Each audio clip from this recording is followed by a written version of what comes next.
Good evening, everybody. I'm up at Koi Wholesale HQ today. I've had a mad week in the fish house, catching up on some stuff, fish selections, getting new stock ready. All the rest of it been quite fun, really. And just before I've come on, I've spent a bit of time filling up some feeders again, which is, yeah, devastating to the pocket every time. But yeah, fish are looking exceptional. Really pleased with them. Quite a bit to work through this evening. Just first of all, a few notes, few bits and bobs coming up that I think everybody will be interested in. We have got a hobbyist on this evening, Joe Mitchell. He's a fairly new hobbyist, lockdown pond build. Koi Talk magazine subscriber from the very beginning, which I'm incredibly grateful for. And yeah, be glad to see he's got some interesting questions to put across. I think he's a member of the Yorkshire section BKKS as well. So I think there's a few questions in there from the members, which would be nice to get stuck into. And yeah, Koi appreciation. Unfortunately, folks, it's another show over because I'm not going to lie, I've not done the prep work in the week.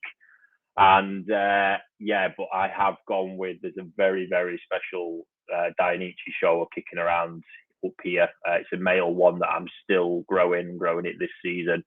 And it's one of those showers, which I think is the reason we all fall in love with show, a magical transformation.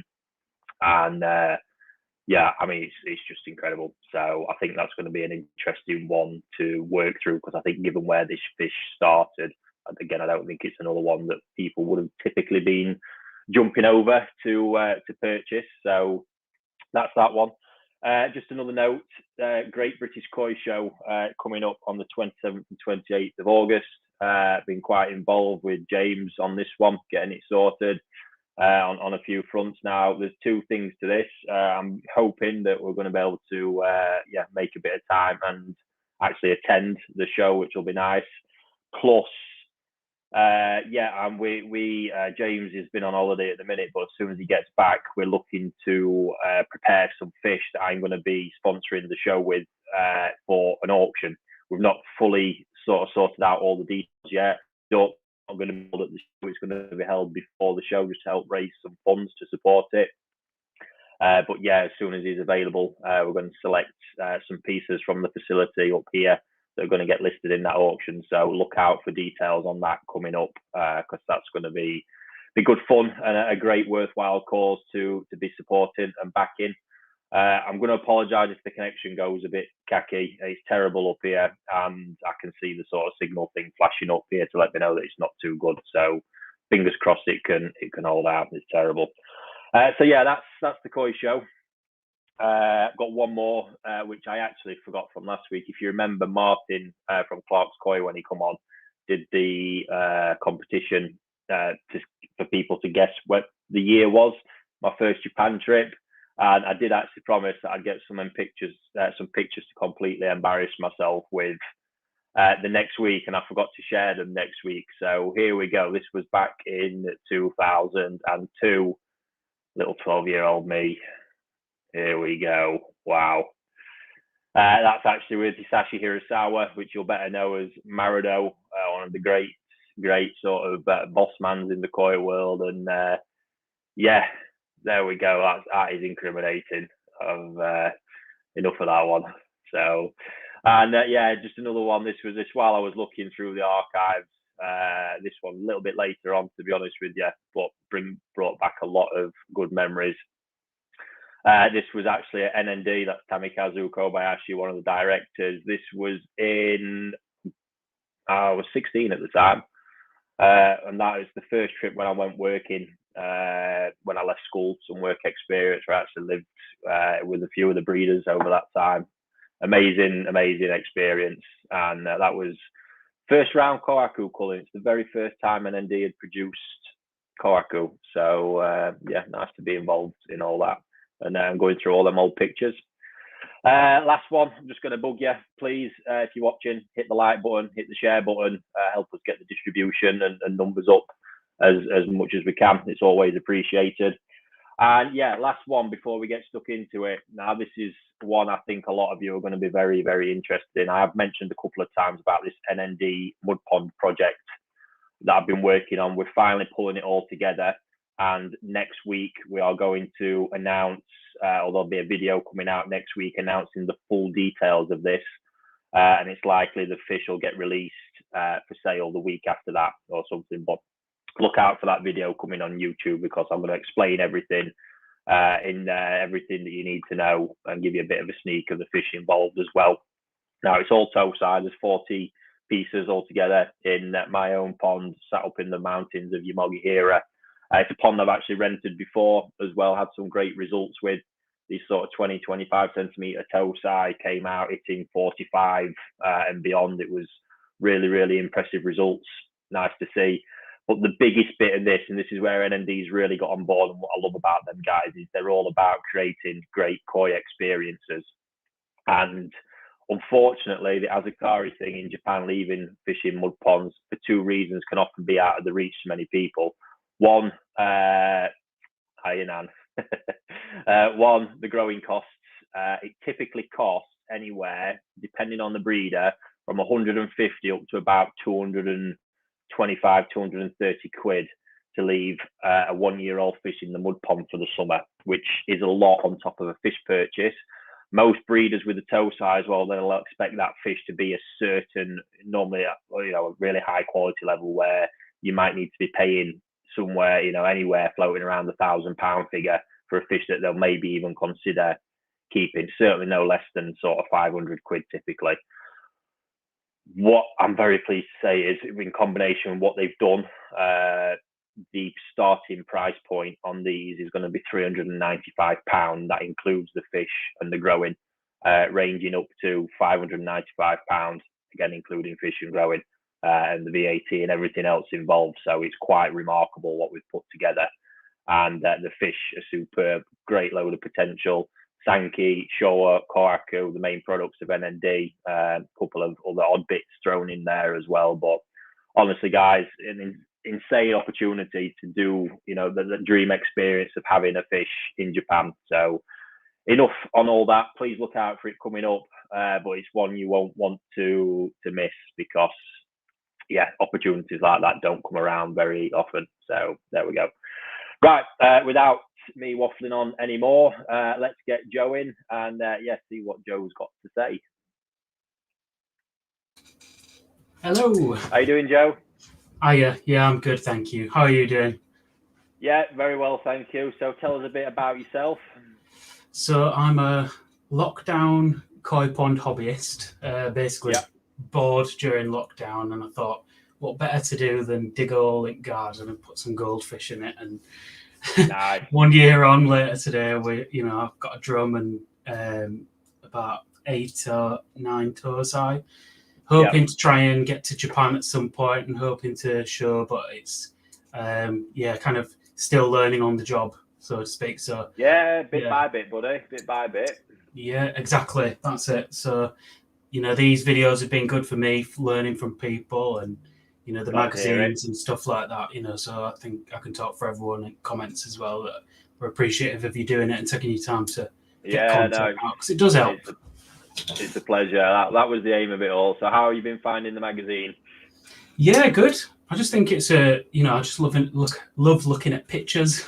Just looking at, the appreciation of koi, and seeing fish that maybe I wouldn't see from just day to day being a hobbyist, looking on Facebook and, talking about development. I always love the comparisons between here. It was what it was as a toe size and knee size and beyond. And wait until you see this one in a bit. This is going to blow your mind.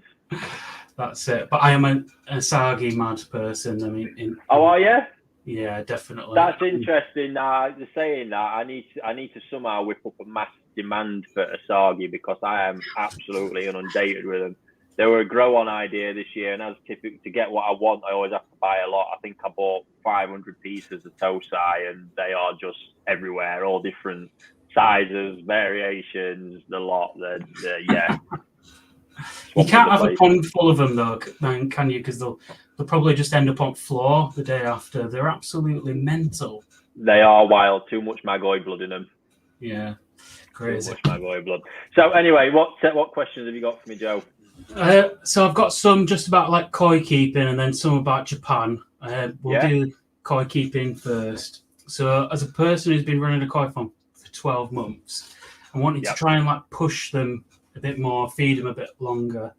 But I am getting nitrite spikes now, so I'm at about 0.5. Would you just carry on feeding it as what I am, so the filter keeps, building itself up, or would you hold back and let it drop? So because this is still a fairly new pond, which I want to stress, so you've not got perfect sort of stability and maturity yet. Have you had nitrite down at 0? I have, but mainly through winter. I've just been occasional wheat germ, keeping them going. Yeah, I'm guessing for you at that point, really. Did you have an ammonia spike? When did you start your pond? Last year? Last year. I mean, I've never really had any issues with ammonia. I got rid of my bead filter over winter, so it's probably had even less than 12 months. But it's just a case of like when the nitrite goes up, you see them flashing, you can tell it's irritating them. I put some salt in to try and just, the harmful effects of it. But it does just seem to take an age to go from like 0.5 lower than that. The drop kits are constantly kind of pink, and it's just that case of, am I risking something happening? What's the ins and outs of the system? So I've just put a chamber, and then I've put shower over the top of it because I built my koi pond wrong. So the shower's over the top of the bio. I'm using like a Helex and then a mix of medias in the shower, some Sakura, some Crystal Bios, pretty much loads of different types of media. Right. But I haven't stuck to just one brand. I've kind of chucked a mixture of stuff at it, which I suppose. You say that's all in the shower. Yeah, that's all in the shower. Sorry, I didn't. What pre-filter have you got? Mechanical filter. Profi drum. You got a drum, okay? Yeah. So it's a small Profi drum. I think and no other. You got no submerged biological filtration.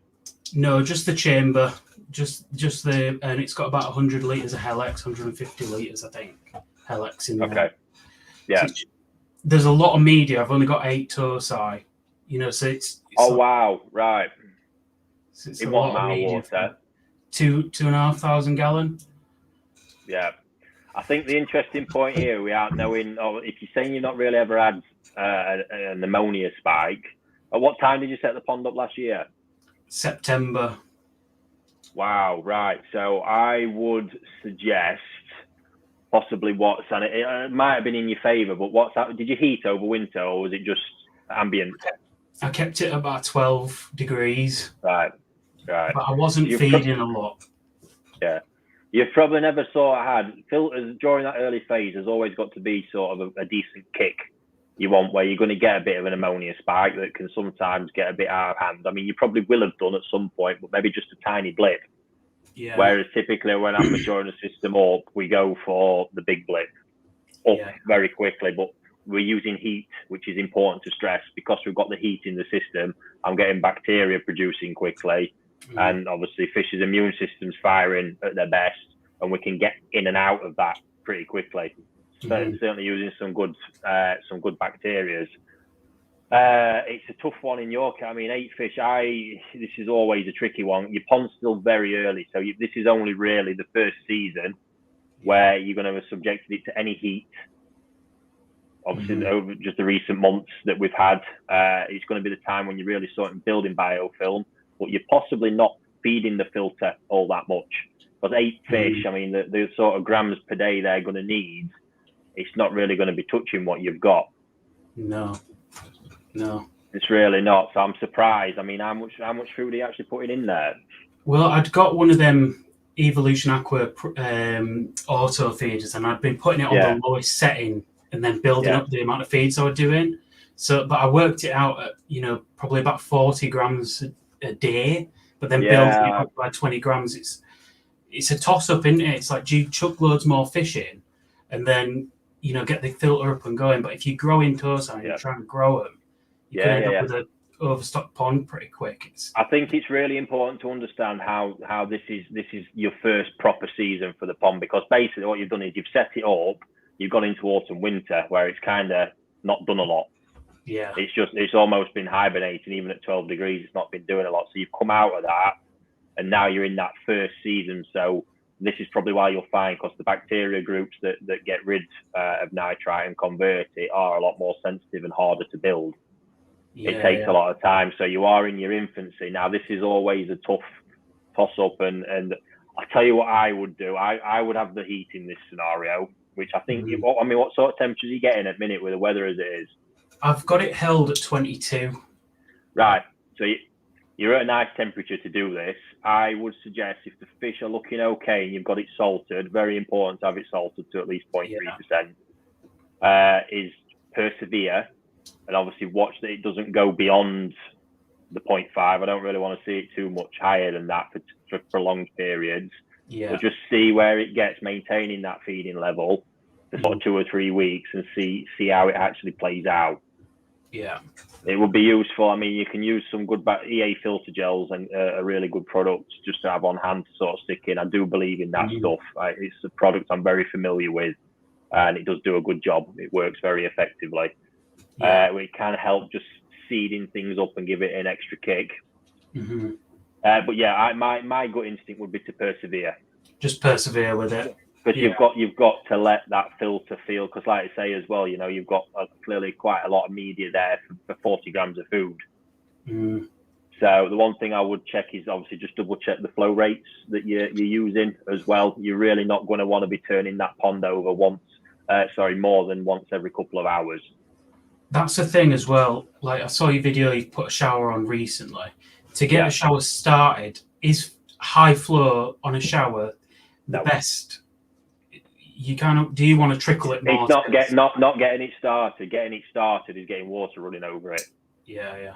The minute water running over it, that's getting it started. But what you've got to bear in mind is there's just so little activity in your pond, and you just don't need the turnover. Turnover should always sort of be linked to activity, stocking, feeding, everything like that. You've just not got enough going on. And I've got. Do you know what turnover rate you've got as it stands? So I had two 20,000 pumps and a 10,000 on, so 50,000.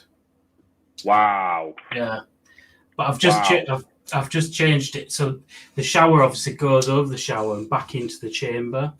So one of the 20,000, but I previously had the 10,000 on. So really, what was coming out of the bottom drain and the skimmer were 30,000, but originally it was 40. So I've turned it down a little bit, and I have seen a bit of an improvement. What size is the pond? It's about 2,200 gallon. Wow. Yeah. Working for electricity companies, mate. I know. I sit next to a meter in the office working from home and just cry a little bit. Well, I mean, you're only sort of hitting 10,000 litres in your pond overall. You've been turning out these crazy numbers, mate. I would seriously crank everything down. So where are the pumps running? One out of the drum, presumably. One out of this. Yeah, just straight out of the drum into the chamber, and then back over the 20,000 goes back over the shower and drops back into the chamber. So it almost just rotates it a bit. Yeah, I would seriously crank everything down substantially. Don't probably worry about flow over the shower so much, but certainly that main sort of system line, crank it right down. Yeah. Bare minimum. Okay. Do that. I think persevere with the feeding while you've got that 22 degrees, and just see how it plays out. You know, if there's any concerns, feel free to drop me a PM or something like that, and I can help you through it, because that's always a thing as well. You know, giving advice. It's all right me giving advice. It's very different for me doing it, where I can see him every day and I understand what's happening and how it's playing out. Yeah. When that's not necessarily the case with people who I'm giving advice to at times. So, yeah, feel free to keep me in the loop if you have any concerns. But my gut feeling would be right now, persevere and turn all your flow rates down massively. Okay. Next question. So people have been complaining about stubborn parasites this year. Flukes, costly, trick. Are the Japanese having similar issues with this? Are they still using their old regimes? To be fair, I'm a bit out of touch. Obviously, I've not been there for 2.5 years now, but I would say no. It's not like, you know, if we're thinking this is coming in with the fish, if that's where we're going, no, that's not what I'm finding from shipments of fish coming in whatsoever. I think we've probably got to look here. I think it's fundamentally a change in attitudes towards the way we're medicating at times. We've spoke about this. I know the fluke treatment regime that we brought out, with the dose day 1, 50% day 2, 50% day 3 for the sort of praziquantel based treatments. That makes a lot of sense because we don't know, you're reading a packet, and I think manufacturers are a lot to blame here. From my more understanding is there's not a lot of research being done by them into what are the best treatment regimes. So it's just the same information that's been used for decades. Don't retreat your fluke treatment until after 7 days. Well, all the things there, you've got the preparation, first of all, and I have said this a few times, prep before medication is key. Got to try and lower organic load as much as possible. Purging drains, little bit of a top-up, bit of fresh water, cleaning your filters out, all that lot, getting that done before the meds. The Japs are big on that when they're medicating. They really get everything cleaned thoroughly and go through it beforehand, which is really vital. Then we get to dosing and dosages. I think this is another thing. People truly knowing their water volumes. I know from my days working in the shop, not many people knew through water meter the exact volume of the ponds. So that's a massive problem, which can lead to underdosing, because the last thing I want to be doing is underdosing. And then I think we've got the strengths that are possibly spoken about. When I look at the Japanese and how they dose, just when they dose potassium permanganate, they get the fish where I've seen it dosed in ponds with big expensive fish. They're up on the surface rocking. Crazy. They've almost took them to within an inch of their life, and that's how strong they're using this medication. But the ponds are built differently. You see, they will treat like that, neutralize it, drain the pond off, pull the 4-inch standpipe, drain the pond off, and all of a sudden they've got a load of a nice underground water to fill back up. And then they condition the fish after that, because they're not looking to retreat. They want to get in, get the job done with that medicine, get out and start reconditioning after it, which is crucial. So obviously I think this is a huge thing, and using PP, the standard dose that's been around for donkey's years, 6.8 gram per 1,000 gallon. It's madness. It really is madness, because if we look, I use it typically, and I say this is what I use it at the minimum of 10 grams per 1,000 gallon, possibly more, because a lot of it I'm gauging on organic load in the system, which affects what the dosage of PP should be. The issue we've all got is, as professionals, manufacturers, all the rest of it is, we can't just let people with no experience go wild with a treatment like potassium permanganate, because if you get it wrong, you've got no fish left the next day. So it's always a fine line. There's other treatments, formaldehyde-based medications are the same. You get it wrong with that stuff, you're in for trouble. So there's this real fine line, I think, on what is actually the best dosages, and everyone's sort of covering their arse a little bit. That being manufacturers, dealers, the last thing somebody wants is a load of fish to be destroyed and someone pointing the finger at you. And that's just reality, unfortunately. And then, like I say, prep, it's knowing the right dosage given organic loads. When we're treating with a fluke treatment, because it's invisible, so to speak, how do we actually know if there's anything left in the water after 3 hours? Never mind after 7 days, because the biological activity of the pond, which is not just talking about organic debris, all the microorganisms, everything living in there is biologically breaking stuff down, including the medications we put in. So when they are sort of like an invisible medication, we don't really know, the full extent of what it's had. And if you're reading the packet, it says after you've dosed, a lot of them don't retreat for 7 days. At that point, you've sort of knocked them back or got rid of them, almost 90%, and then within them 7 days, they're backing up again. And the medications work. Parasites aren't getting more stubborn. I think it's a need for just evolving and getting the treatments right. The dosage right and the prep right. It's a tough one, because, like I say, I don't think you're going to get many people. Sad to hear that if you do get PP wrong. Obviously, it needs measuring out properly, but you're not going to get people openly saying, ignore what it says on the packet and do this. That's just the reality of the world we live in, where basically nobody wants to get sued. But yeah, obviously, just to end on that, when I've seen breeders do it, I mean, my God, some of the chemical cocktails as well. You know, a lot of the breeders medicate the fish when they're harvesting in the autumn. They actually have temporary holding vats, so they might use a show vat that's just relying on water changes to keep it going, and they'll actually medicate in there before the fish go into the fish house because of the constant stream of new fish coming in. Rather than keep medicating the pond, they medicate all the fish before they go in. And at times, I've sat and listened to these guys say, "Yeah, we've used this, this, and this." I go, "Oh wow, over what time period?" They're like, look at me, they're like, "No, all at the same time." I'm just like, holy shit! I just cannot ever imagine putting all that lot together. But well, that's another thing though. On the back of the labels, it's like you can't use this with this, or you can't dose this with salt. And then you'll speak to somebody who's like, "I've used that with salt for years. You know, there's no issues." It's just the labels are so protective over the manufacturers. Yeah. If, God forbid, something went wrong with mixing a fluke treatment with salt. You know, they've got, I suppose, in a way, they have to protect themselves. But like you said, this is it. No one wants to get sued, and unfortunately, it's stuff like that. You know, where there's blame, there's a claim. It's just more and more becoming commonplace. So you know, people want to protect what they're doing.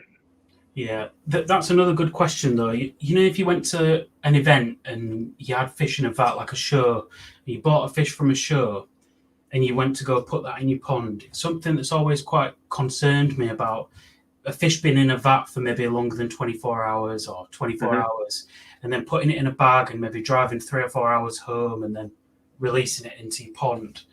Without a proper quarantine system, how likely are you going to be exposing your current fish to maybe like white spot or trichodina or, you know? There's always a chance, but this is not just at a show.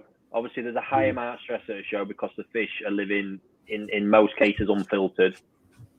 And yeah, obviously the water, everything there plays a massive part in all this. However, it's the same scenario anywhere because the minute the fish is caught, packed, bagged, moved, introduced to a new body of water that it's then got to adjust to, these are all massive stress events, which are the perfect triggers for parasites. So, you know, yes, there's a higher chance because it's a higher stress environment physically being at the show, but the actual risk really is the same as buying a fish. You know, you walk into that dealer, the dealer's done all their bit and fish is spotless, healthy, nice, all the rest of it. And you get it back and, you know, a day later, even 2 days later, all of a sudden, maybe a bit flashing, whatever it is, and it's picked something up. It can quite easily be the case. It can be both cases, you know. It could be that they were carrying something and they've come, but literally, I've seen it in the past, you know, fish that are spotless within 24 hours, the bit of stuff in there is really common. I think the big concern is you know, parasites are different because they're easily identified. Really, they're easily medicated and got rid of in most circumstances. The big nasties you want to watch for is any signs of like bacterial disease or anything like that, or something more sinister, because if you bring that in, that's really going to ruin a lot of stuff. Yeah. Okay. Here's one that's kind of well debated. Shimmies, are they totally genetic, or can they be caused by changing parameters, pH, KH? You know, what's your thoughts on that? I believe water. I mean, there's not a lot of research into this because it's not really anything. It's not a major problem. I do believe water plays a massive part in this, and the actual makeup of the water beyond what we will analyse typically. And certain types of Benny are more prone to it. This we do know, which then ties into sort of like, you could say, the lineage, the breeder genetics, but it's the genetics come down to the Benny type that it produces. Now, the real intense, thick red that looks crazy, you know, absolutely shining, that tends to be more prone to shimmies than the real softer colours that you get. I've seen that countless times over the years, but that's not to say, again, this is always the fun with the variables of koi. I've seen, you know, fish that, you know, are good performers in my water. Typically, they go to another pond and an absolute disaster. You know, this is why, again, literally in Japan, there's regions and areas that become known as being better for raising and producing certain varieties of koi. And it's because it ultimately comes down to the water and how the water is in that area. So it's a real tough one, but I think with them it's about getting to know what actually works for your pond. Over the years, if you start buying kohaku from Matsue, for example, which are typically known to be a bit better, the benny's a little bit softer in most cases, and they tend to do really, really well. You start buying them and you have good success, happy days. If you tend to find, knowing that it's a good choice, if you then go and put them in your pond and they're a nightmare with shimmies, that's definitely not to blame the fish. That they just don't do very well in your water. It could even be the case that you boil it down, kohaku might not be the right variety to have in your water. That's literally can be the case. There's definitely a bit of a stigma up this end of the country about, I love asagi, it's my favourite variety, and they are literally known as just shimmy goi up here, and never touch them with a barge pole because they'll just go grey, they'll get shimmies, and I'm trying to change. I really want to try and do asagi right. I want to go to a show and try and win some asagi. That's my goal. Nice. But I had a Genji and a Ogata one, and changed my bead filter over to my shower. All of a sudden, shimmies started coming up almost like a sumi pattern on them, and so it's that change of filter. I just wondered whether or not it is not change of filter. Right there in what you said to me, Ogata, I'm not familiar with, but your Genji ones in the pattern, I do, and I know they are a little bit more prone to shimmying. For sure. Who's the other one as well? Off the top of my head, can't remember. It'll come to me at some point. Oh, Marase. A lot typically, they seem to attract it a hell of a lot more. Whereas when you move into the real realms of asagis, Oya, Otsuka, two absolute top dogs in asagi production. They do a lot better. And I can see that from the Tosai. I've had Tosai from Marase, Yagenji. Tanaka asagis do really well. Tanaka Kazuhiro, there's a lot of Tanakas about which will throw you, but one of the guys up in Takizawa village, his do really well. But certainly Oya, I've had real great success with Oya asagi. Okay. So I think, and then we've got obviously coming down to selecting them, because you say about them becoming too dark. This is where you'll find a couple of videos on my YouTube channel about asagi selection. For years and years, I've seen people picking them wrong all the time. As Tosai, Nisai, you want these things as pale as you can get them. Yeah. Because they're a naturally darkening variety. I think we said it at the beginning. Oya blood. Sorry, not Oya blood. Magoi blood. They are the next evolution of Magoi. So there's a lot of black sat in that skin. And when it hits the right water, it's going to start coming through. Yeah. There's no doubt about that one. Yes, Shirley bought some amazing asagis off me back in the day. She did. I'm not sure if she's still got any of them, but shares a common love for them. But you've got to pick the things right. So we'll see it as the pond that's growing on here. Ones that look like Yuki asagi, the snow asagis, as I expected, are now forming into normal asagis. But really, really pale, really nice, and they're coming on an absolute treat. Still got it. Look at that. That must be some age, that fish now. Jesus. So that's the best I can say. Probably look more, different breeders. It's not always just one. One don't work. Try another, see where you get. But I can tell you right now, that's not. If I'm buying asagi, I'm going Oya, Otsuka straight away, and Tanaka. They're my little pool that I buy from, and typically they do very well. So, next question: skin thickness at Tosai Nisai. Specifically on the head. If you can see through the skull and you can see almost that red hue, almost like what I'd say is the brain. Does it concern you at Nisai? Maybe not so much as Tosai, but does it concern you? Yeah, Nisai obviously size. Size is going to play a part in it. It always does. But Nisai, you're not really expecting to see that much.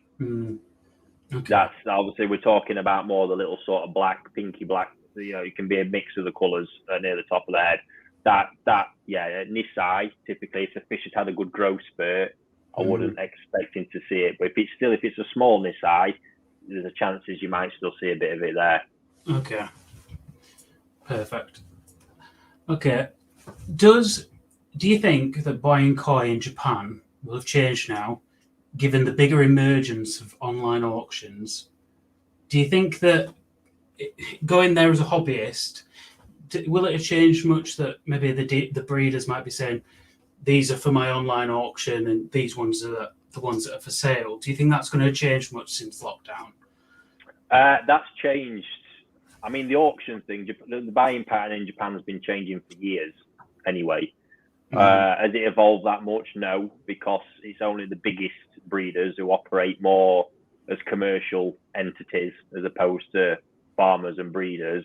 You know, Dainichi, the auction culture at Dainichi has been around for donkeys because it worked well in driving the prices up, because you got people going toe to toe for the best fish.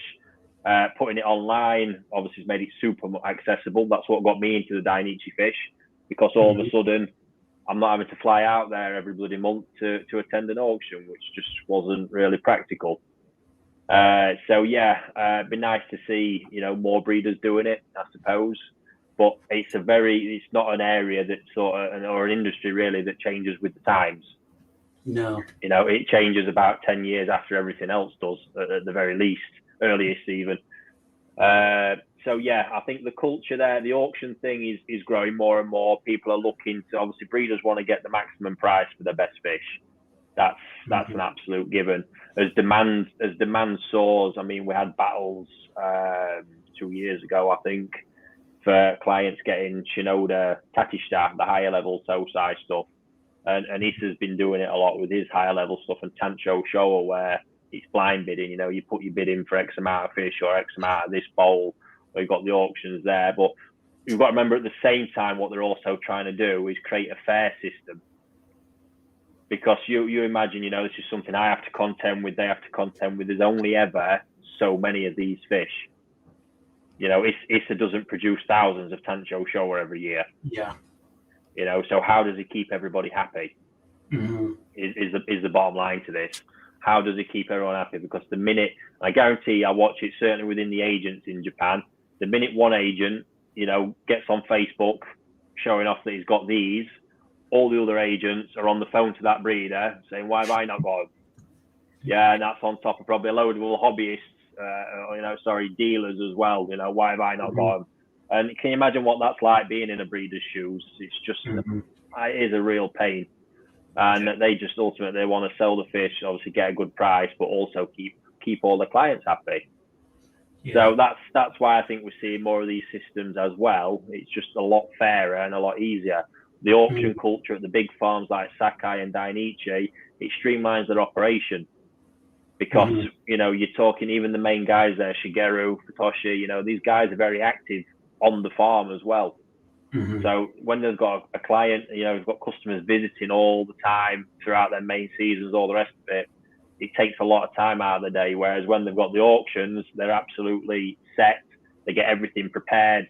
They've got staff working on pictures, there's dates, there's schedules to work to. And if it is a physical auction, they get all the customers, drop on that facility for a couple of days, and then they're all gone again. The farm can get back to its work. And I think that's a real important point. Yeah. Do you think that it's changed a little bit? Like, I don't know how it's been for the past whatever how many years for online auctions, but obviously as a hobbyist, I can almost get sent a link and I can scroll through all these, you know, fish. And there were one particular that I saw, this beautiful Chagoi that was 3-star, and then you watch the video and it's quite obviously bent. And I thought to myself, if I hadn't watched that video, I could have bid on that. And I sent it to a few other people and they said, yeah, that's bent. And, you know, is there a risk the hobby, you know, you're well versed in it and you've been on auctions for as long as you as a hobbyist, can you get... Are we talking about a Dainichi fish by any chance? No, it's not. No. Well, this is a thing they do, and I don't like this part of it. They do piss around with the pictures too much. Dainichi are massive culprits for this. I do not look at the pictures. Never do. I just use it as a quick, that looks interesting, I'm straight into the video. because their colours on them are enhanced. The pictures, everything's straightened. You can see that everything's straightened and bodies are manipulated. And it's not a good culture. It's not a good practice. But they do it for whatever reason they choose to do it. I don't know.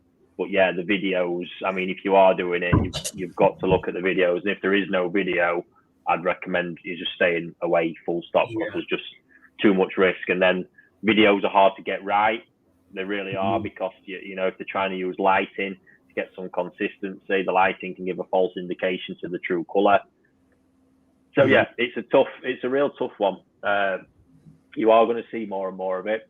I think I mentioned the other week, you know, we're going to probably look at putting some content together to help people understand, you know, trying to look through flaws in pictures and videos and things like that, because you can often see when they're swimming around in them round vats, you know, they often get their nose into one corner and they're swimming at a weird angle, which can make the fish look bent when it's not. So it's learning, you know, when its nose is that way, where you're sort of expecting the rest of the body to be sitting naturally to try and get a gauge.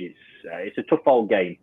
But I think worthwhile discussing and getting more knowledge out there on, because I think it's just going to become more and more in years to come.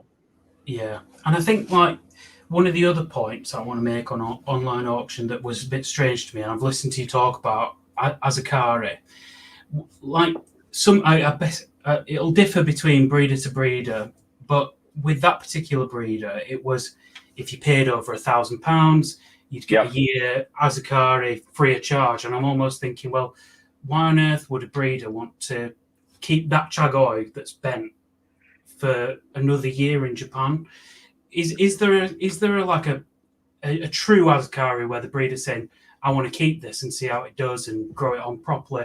And now there's some that are saying you can pay for Azakari, and really it's not really about keeping the koi and developing it. It's more of a sales element of being a breeder. Yeah, to be honest, I think that's a big, again, cultural shift in what's happened. Azakari's come from a thing where you used to have to real wrestle with a breeder to keep it, to becoming quite a big commercial side of the industry where, it's offered and it's done. But weirdly, you know, buying patterns, people in Asia, things that we will look at and think there's not a chance I'll buy that, there's a blatant deformity, all the rest of it. There'll be some guy in Asia go absolutely balmy for it. And they all want to buy it and leave it there. That's just naturally it. So you've got to remember, you know, they're not just selling to us. I've honestly seen things in fish that I just think, what the hell? And some guy's gone and paid absolutely crazy money for it.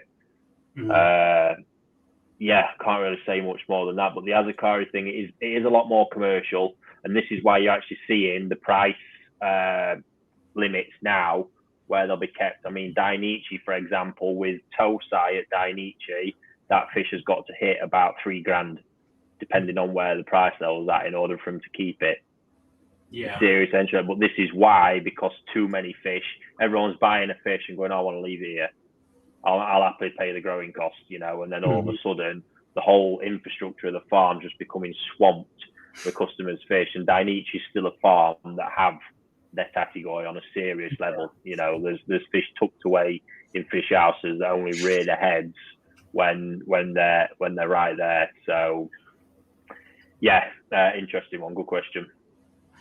Okay. Right, one more, buddy. As much as I'm loving it, I'm getting appreciation. No worries. So okay, so for like a general hobbyist, do you think there is much value in understanding, you know, spending time understanding bloodline traits, or, you know, like for example, Dainichi yellow monkey versus just a Jinrin Karashigoi? Can you get caught up in that in terms of, I want a yellow monkey and I'll pay, because I couldn't find one this year that was within my price range. Yeah. So it's I think for me, knowledge on this stuff is absolutely key, especially when the further up the ladder you move in regards to what you're paying for fish. I don't think you can ever have too much knowledge, because you really can help yourself. What you do with having that more knowledge and experience is make everything slightly more predictable. So if you're going out there, you know, you have no knowledge of breeders, what they're about, lineages, or, you know, not a lot of experience in raising fish or any particular variety to know the development patterns or things like that, you really are in the dark. You're being completely guided by what the dealer's telling you, and then you've got to trust that they actually know what they're on about and they've got all that experience, and they're not just trying to tell you what you want to hear. Because unfortunately that does happen. So I think having that knowledge yourself does absolutely make sense. Yeah. As I say, certainly the more you spend, you want to try and eliminate, the variables of stuff you don't want to happen. And then, I mean, when you come down to that, yes, it does make a difference. If you're talking about Ginrin Karashigoi, there's Ginrin Karashigoi. You can get some very good ones from a couple of other breeds. I've got a couple of nice ones here from Marseille, some bigger ones. Do they compare to those Dainichi ones? Not in the slightest. And I mean, I've not got a lot of information on that lineage yet. I've not had a chance to get it.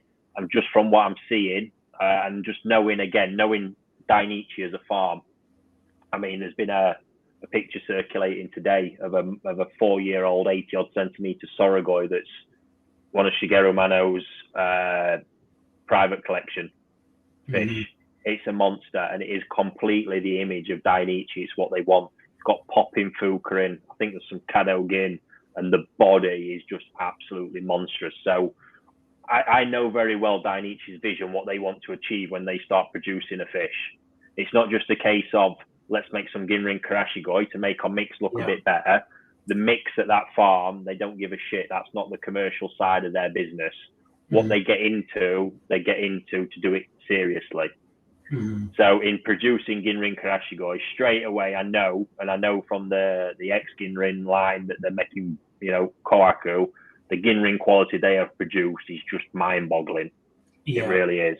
So that and it's a farm that's going to do everything to the best they can, and they've got the resources, the knowledge. They'll be buying the best parent fish they can get their hands on, just everything in that chain. I know from knowing Dainichi what I'm going to expect. And then when it comes to the fish themselves, I mean, again, I don't know the full extent of it, but I know they love producing big fish. Everything about Dainichi is making that quality last a long time and getting size. So they haven't just thrown together a few parent fish. I'm guessing from what I've seen, there's some Chagoi been thrown in somewhere, because I've got a few reverting back a little bit more sort of Chagoi colour and Chagoi type, and it's normal in creating a Karashigoi line that Chagoi is used. But there will have been, trust me, in that lineage. Wife's watching. How you doing, Charlie? I hope you've got me dinner on, and now she's going to punch me when I get back. You're brave. Love you to bits. I lost it. But it's like right beating. So they've put the name on it, haven't they? Yeah, it's not even just the name; it's the culture of the farm, and it's knowing that's what you're buying. Because I guarantee you, there will be a monstrous parent fish somewhere sat behind these Ginrin Karashigoi. Yeah, and knowledge of where that's come from, what they've crossed. And I mean, this is only the first year for them, and if it's something they continue, they'll just refine, and keep getting better. But that is what you're buying when you're buying these breeders' fish. But what I'd also stress, Alan's here again. Alan, you've still not phoned me about coming back on. I'm going to fall out with you at this rate. Lost it again. It's what they do. So, I mean, we talk about, some farms where they're producing varieties, they're just literally whipping together a quick parent set to make a variety that then can enhance their mix, because the mix they sell as Tosai is what that farm's all about. It's why they get masses of people go to them, They're in this Tosai business, and the better the mix looks, the more of them they sell every year. So if you go and get a Ginrin Karashi from them, it could just be some, 60, 70 centimetre female that they've bought from the mate, thrown it together with a few other fish, and that's what you've got. So, is that what you want? Well, yeah, if it's a nice fish and it suits your budget and everything, great. If you're looking at, again, doing something you want to raise it big and know you're going to have the quality and longevity, that's when you've got to look at these bigger brands, breeders, bloodlines, whatever you want to call them, and understand about not just the parent set that's thrown together. I think it's important to understand the culture of the farm, because that really dictates what they're all about. and understand their vision for what they're trying to produce. Momotaro is a prime example. There's no bigger name in producing jumbo fish and jumbo Gosanki. That is what Momotaro is all about. Everything there is big. The ponds are massive. It's just crazy. So, yeah, I hope that answers that one for you, buddy. No, really good. Thank you. Cool. Well, thank you very much for coming on.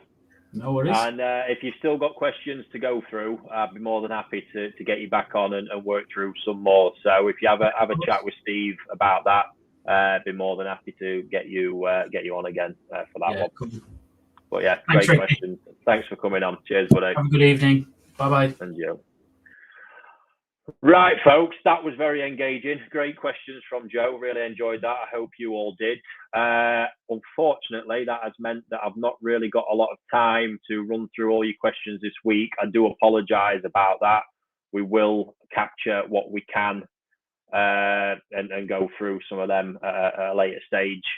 However, I don't want to miss, because you guys have been loving this from what I've heard, the koi appreciation section. So, yes, here we go. Like I say, apologies about it being another shower. I think it's fair to say I've got a mild obsession with these, but here we go. The first year. So yeah, this is like 2.5, or it's moving into Sanzai this summer now. This was the Big Bang line. Didn't get many of these. Tosai I bought from the first auction lot, and one that I was very, very keen to get my hands on. Again, I'd love to know your thoughts while we're watching this right now, what your thoughts are when you look at that, what you're seeing, what you like, what you don't like about it, more importantly. I'd really like to know. There's certain things I can probably address as we're going through this. So, yeah, there we go. So what appealed to me with this? Now, Sumi was not on my agenda with that. I did see, interestingly, you'll have noticed when I've spoke about Sumi last week, just on the first Benny Dan, you can see there's that one little, looks like a shimmy of Sumi, which was enough to indicate to me the sort of style of Sumi this had. This is similar style to that last week, where this is developing in the top of the skin. So it's the sort of Sumi that can come really quickly and out of nowhere. So I put that to the back of my mind, knowing there's going to be vast change in the Sumi. There's probably over a short period of time as well, in all reality. The lineage didn't know too much about. Sounds pretty cool, Big Bang. But yeah, the big bit there, just from the comment, I mean, that head straight away. I mean, it's an absolute slab of an head on it. And the mouth as well, in particular. That's absolutely insane. Benny quality, looking absolutely top. Really, really intense. I do like that stronger hue of Benny. Lovely sort of Benny pattern throughout it. A lot more sort of balanced, more along them Kohaku pattern lines, which I've sort of harped on about. I know that, but it's there. It works for some fish. It's not a necessity for shower. And then just the thickness. I mean, you look at that thickness. Yeah, there's a taper, but my God, it's so thick down at the peduncle. Just power, sheer power in that. Seeing. And all the qualities to suit white skin, looking nice. We can see on the second sort of Dans of Benny that there's a nice bit of sashi there as well. Perfect sort of thickness. Yeah, ANC, not enough Sumi for me. Now that is the comment, and I'm glad you've said that, because I do believe that's what would steer a lot of people away. Bearing in mind this was a stupid expensive Tosai anyway. With that type of Sumi I've discussed, you can't think about it. And at Tosai, you've got to you want to be looking at all these other qualities and just forget the Sumi, because if it is that type of Sumi, which it is here, trust me, the magic happens, and you're going to see the sort of magic happen on that one. So yeah, there it is at Tosai. I have got a video of it as well. We can just get on the screen. Just give me a second. There it is as well. Can already tell, still looking really good on the video, all the qualities. You can see there actually that there's more length to the body. It looks a little bit more stout on the picture, which was not a good thing to do, because obviously for them it's showing more body power.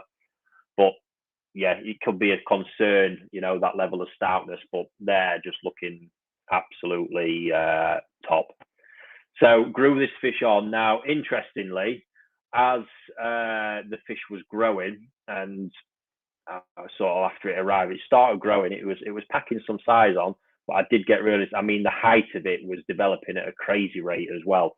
But I was actually concerned for a period that the fish actually looked a little bit short-bodied, and there was a moment when I was doing a selection. It sort of crossed my mind with space being at a premium to let it go, but the overall qualities were just too much, and I thought, you know what, I've got to learn about these, remembering that first year it was all a learning project for me, because it can be that kind of development process. Murata Kohaku were quite known for this. So they sort of start off at toe size, they hit this eye, they just look too short. All the power seems to go in the height of the fish. But then as they hit 3 year and 4 year, it sort of levels out into just nice, even, proportionate volume all over the body. And so with that in my mind and knowing that can be the case, obviously I left it alone, and it just sort of flew all through the year now. The Sumi progress was the bit that really, you know, even after the one season, blew me away, and actually seeing it come the autumn season, yeah, I knew it had done well, but not until I looked back I knew how well. So it's one of the fish. It did end up male, which again, don't care, because the body power's all there, the quality's certainly there. And I'm glad you picked up on that, Alan. You're finally learning something off me, buddy. Well done. Yeah, so I've decided to keep it. It's growing really, really well again at the minute, because again, there's power, but I can see that it's the height is sort of dispersing a bit, but it's also the male body frame playing a part. Males do tend to carry more power over the shoulders, as opposed to females that carry it more proportionately all over the body. So yeah, here is a video of this fish that it's out of the growing pond. It literally, I think last week, I was just curious to see how it was doing, lifted it up on the net, and yeah, here we go. There is Big Bang now, and this fish is just, it is absolutely insane. I mean, that's just shot on me on my phone quite quickly. I'll replay that again in a second.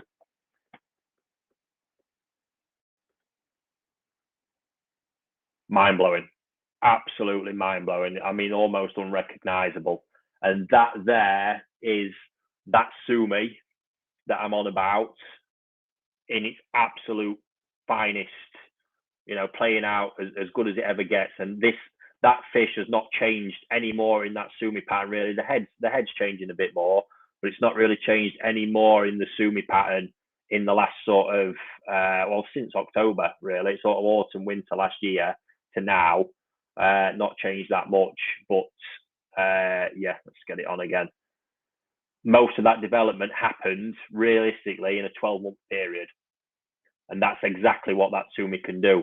The typical Dainichi Sumi that sort of sits down deeper in the skin, that has that sort of grey Kage shadow effect, that's a different beast. Those fish are taking much, much longer, because that Sumi has to come up from deep in the skin and rise up to the surface. But this is already sat there in the top, so all it has to do is come out, and it sort of forces its way down a little bit and forms its thickness that way. But I mean, my God. And this now, I mean, the level of this fish is just, it's top draw. It really is top draw. Enough to say that whole Dainichi project was worth it for me, just to end up with one fish like that out of it. So yeah, Paul, is that like change much more? I don't think the Sumi is going to change more. There it is back at Tosai. I think it's going to be more the developmental stuff of the body.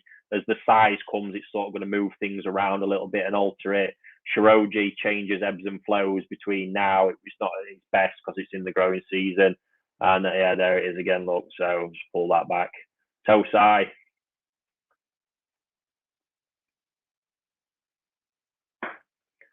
And then boom. Phenomenal.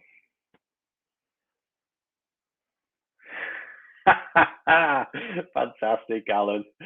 God almighty. Yeah. Well, you need to wake up, buddy. You need to wake up. Can't wait for a catch up face to face at that show if I manage to get there. Yeah, one more time, folks, because this one really is just worth seeing again. And there we go. So I really can't wait to share this one with you come the end of the autumn season. I mean, and you actually will get some real high quality footage of it, but absolute dream shower, that one. And yeah, I'm going to play it again. I was just looking at it myself. Phenomenal.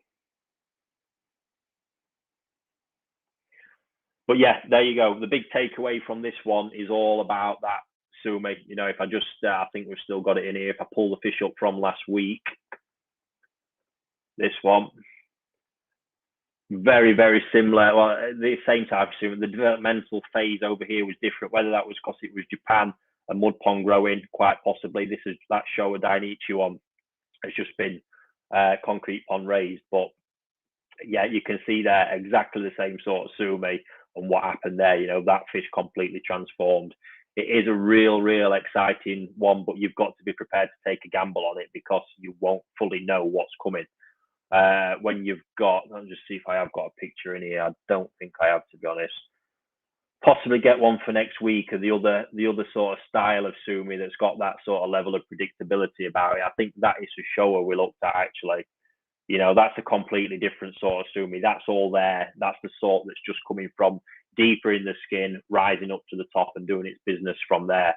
Highly predictable. What you see there, even at Tosai, is exactly what you're going to get.